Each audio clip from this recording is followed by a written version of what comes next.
Okay, Roger Glover, why did you find out that the time was right for another solo album right now? I mean, did you have a lot of spare time, or did you have enough material to release another solo album? I don't know that there was one reason. It was, being in a band like Deep Purple, first of all, there's not a lot of time.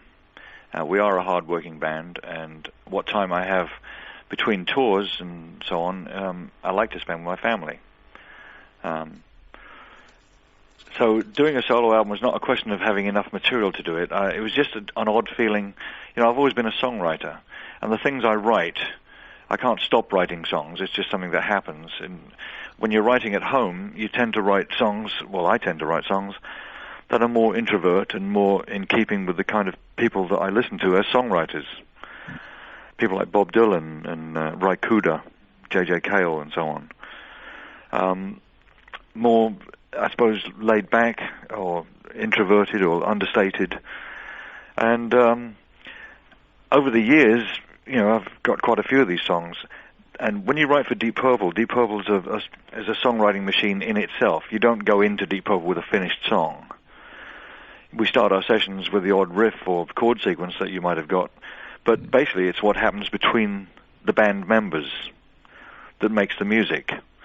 And writing at home, you're obviously not with band members, you're yourself, and you're playing music for your own enjoyment. And I've, over the years, got several songs that I thought could be good someday, but I didn't really want to sing them. And it wasn't really until I heard Randall Bramlett's voice about 3 years ago that I realized what a great voice he had, and I thought he'd be good at doing my songs, so I contacted him. And really, that's when the thing started. It was just things happen, I'm not a great planner of things. I couldn't plan things so far ahead. I let things happen when they're naturally supposed to happen. This is Roger Glover and the Guilty Party featuring Randall Bramlett. Who are the Guilty Party? Well, the Guilty Party, really, I just wanted to be part of a band. They're session musicians, they're friends. Most of them I'd not met before. There's a few people I had, but most of them, it was a new experience for both of us. And it felt like a band in the studio, because they'd come in, I'd play them a song on acoustic guitar, and we'd learn it, and very quickly. And all of a sudden we'd be recording it, and it was done very spontaneously, so it felt like a band. And they all came up to me afterwards and said how refreshing and enjoyable an experience it had been. Because most of the time, as session musicians, they're playing to click tracks and headphones, and guitarist just goes in for 20 minutes, records something, and they say, "Oh, you can go now. We've got it in the computer." And it's kind of soul-destroying, sometimes making music. And music should never be soul-destroying. Sure. To me, it should be a happy experience, and they were all happy to take part in that. So that's why we're a band. That's why I gave it a name. But it's not really a band until we go out on the road and do it, or until we make another record and it becomes a regular kind of feature. But to me, I just wanted to feel like I was part of a band. Will you be able to go out on the road to promote this album? I'd love to very much. All the musicians that played on the album would love to. Right now, it's difficult to tell when I'm going to have time to do that. It depends on Deep Purple. Deep Purple has to be my priority. Yeah, sure. And we are on the road now. We've been on the road all summer. It's been a very, very busy year. We go in the studios in October to start a new record. And what happens in November and December, I'm not sure. I don't think we'll be in the studios all that time. We may be back on the road. But maybe some time will appear. I don't know. If I can grab a month somewhere, I'd love to go out and do some performing. Let's just wait and see. Your new album is called Snapshot. What is this album compared to your previous solo albums? Well, it's difficult to compare. Each album has its own individual qualities. It's like comparing cups of coffee. Yeah. Every solo album I've done has been from the point of view of I didn't have to make a record commercial. I didn't have to sell a record. It just had to be a good musical experience.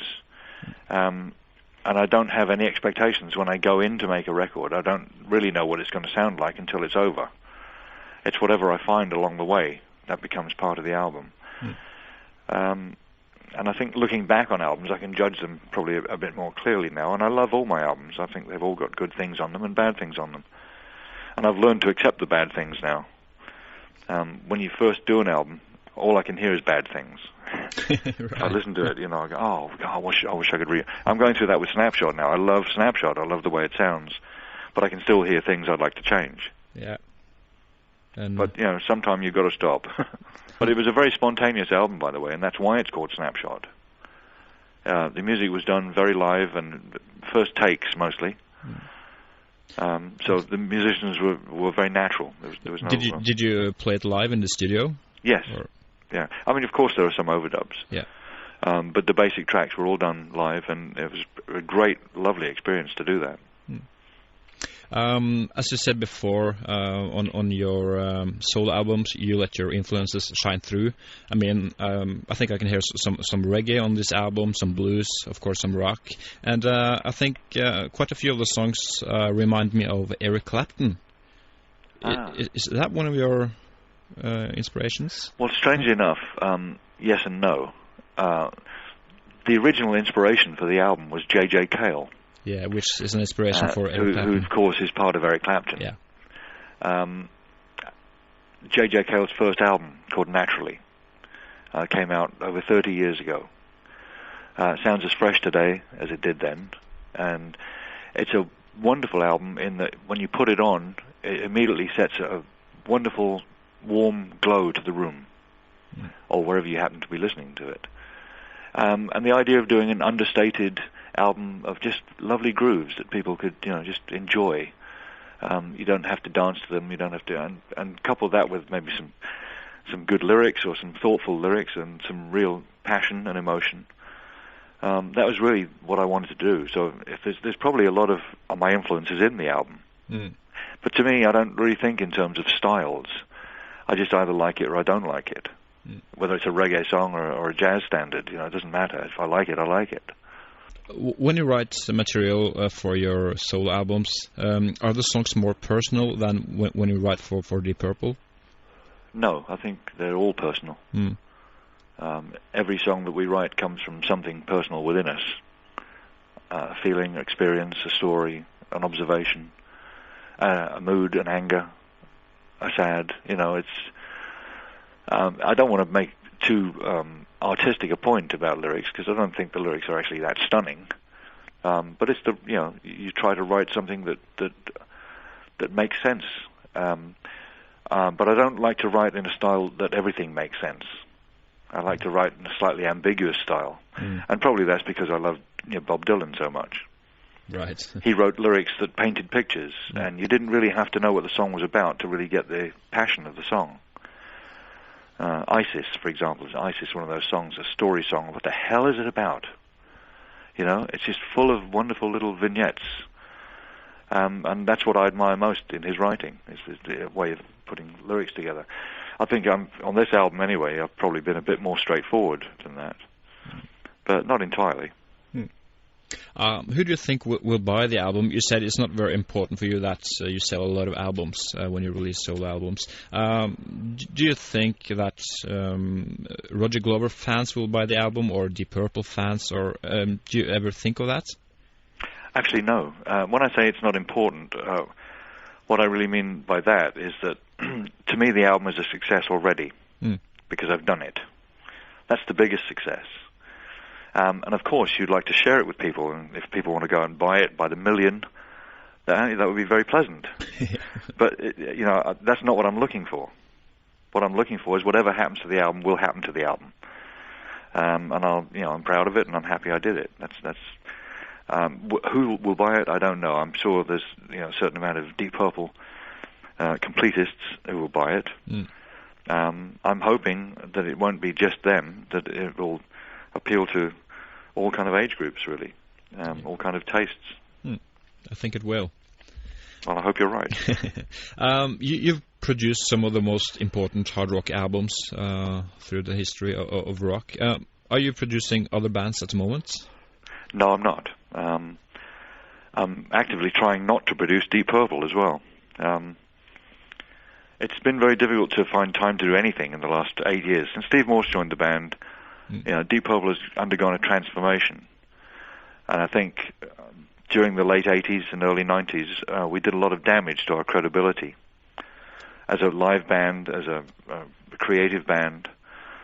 And I think we've been repairing that damage. And we're in a wonderful situation right now. We travel around the world and find an audience everywhere, an enthusiastic audience. And we have no record out as well. So it proves to us that as a live force, we are in a good position now. And now is the time to go and make an album. Production is not something that I'm interested in. No, okay, so your focus is on playing with Purple. Yes. Yeah. I read somewhere that Ian Gillan said it's about time you make your own Sgt. Pepper album. I mean, I think you've done that a lot of times by now, but what do you think about that? Well, I know what he's trying to say. I understand what he's trying to say. We're very critical of our own albums, and I think the last few albums I've had some lovely musical moments, but we haven't really utilized a studio to get really big, great sound, and we've always done albums in a very kind of haphazard way, very much live, and a lot of the time under pressure and all that. Yes, I think what he's getting at is we want to explore what is the musical identity of Deep Purple. Deep Purple is not just defined by Smoke on the Water or Highway Star. There's a lot more to Deep Purple. There's been enough different people in the band over the years, and they've all have left their musical mark. And it's now up to this band to leave its musical mark. And we've done that to a certain extent with Perpendicular, I think.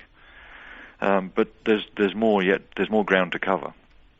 John Lord is out of the band, and John Airy is your keyboard player right now. But I heard that John Lord will be back for your next studio album. Is that decided yet? Or no, the next album hasn't been decided on yet. We did do some writing with John a year or so ago, a couple of years ago. And there's some ideas that may be worth looking at. But it's a new band now. Don Airy is our keyboard player. John is going to come and guest with us on the British tour. Just as sort of his swan song with the band. Yeah. For once, we'd like to have a good parting of the ways. It's usually a bad parting of the ways. When something changes in a band, it's not very comfortable. We'd like to make this one as comfortable as possible because it's his life and his decision, and we want to honor that and honor him. And I think it wouldn't be a bad thing to have John as a guest on the album for a track or two. I think that might be nice, but we haven't made any decisions yet. Okay, but you've already written some songs or some riffs that you can use on your next album. Well, I think we're probably going to start afresh when we start. There's about 4 or 5 ideas that are bubbling that we may pursue. Yes. I think Abandon was a great album. Do you think your next album, will sound like Abandon? Of course, it will sound like Deep Purple, but I think that was one of the best latest albums you've done. Well, thank you. Thank you. I think Abandon was more of a return to rock as a sort of basic. I think probably because we'd been on the road a year or so, and our experience of touring with Steve had really, benefited us, and we wanted to do a more rocky album. I think this album will be a rock album. We're not going to, go all soft. Hope not. It's going to be a hard album, and I've really got great hopes for it.